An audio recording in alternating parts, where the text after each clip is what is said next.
Did you know Mahdi? No, it's not your neighbor. The Mahdi that I want to talk about is Tun Mahdi.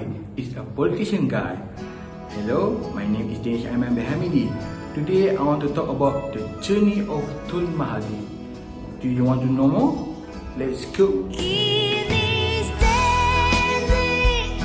Mahdi has been politically active since the end of Malaya-Japanese occupation, where he joined protests against citizenship granted to non-Malay under the short-lived Malayan Union. He later argued for affirmative action for Malay at medical college. While at college, he contributed to the Straits New Times under the Cadet and Student Journal, in which he fiercely promoted Malay rights such as restoring Malay as an official language. While practicing as a physician in Alostar, Mahdi became active in UMNO.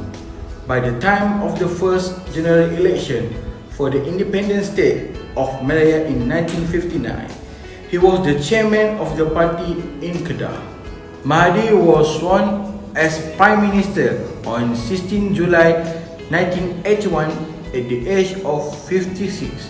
One of his first acts was to release 21 detained held under the Internal Security Act, including journalist Samad Ismail and a former deputy minister in Hussein government, Abdul Ahmad, who had been suspected of being an underground communist.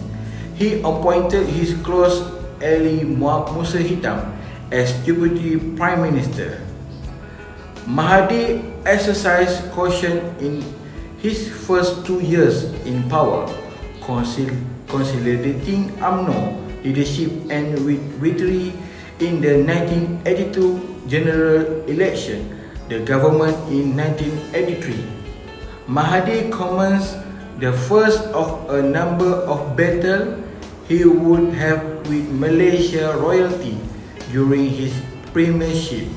The position of Yang di-Pertuan Agong, the Malaysia head of state, was due to rotate into either the elderly Idris Shah II of Perak or the controversial Iskandar of Johor, who had only a few years early been convicted of manslaughter. Thus, Mahdi had grave reservation about the two sultans, who were both activist rulers of their own state.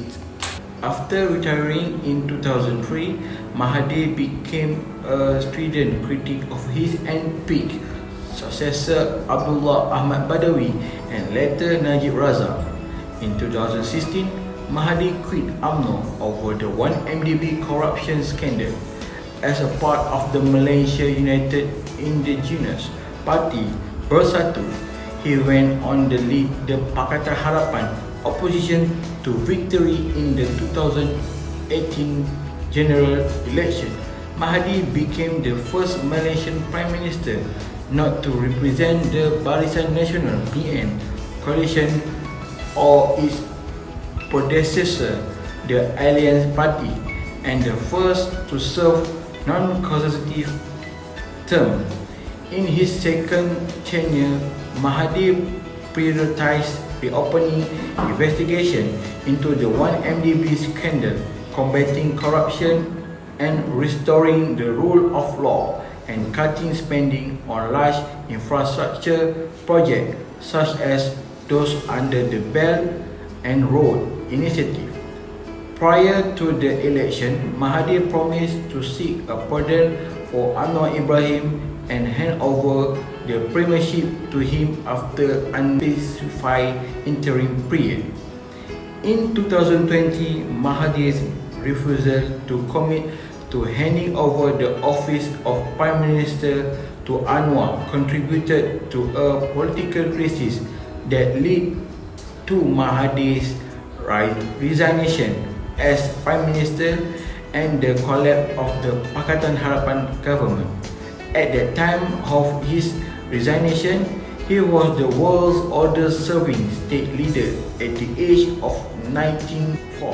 Mahathir left Bersatu in protest of its new coalition with UMNO and formed the Homeland Fighter Party and coalition Gerakan Tanah Air. Mahathir subsequently lost his parliamentary seat for Langkawi and his election deposit in the 2022 general election. Alright, that's all for me about the journey of Tun Mahathir. See you in the next video. Until we meet again. Bye bye. Stay tuned, guys.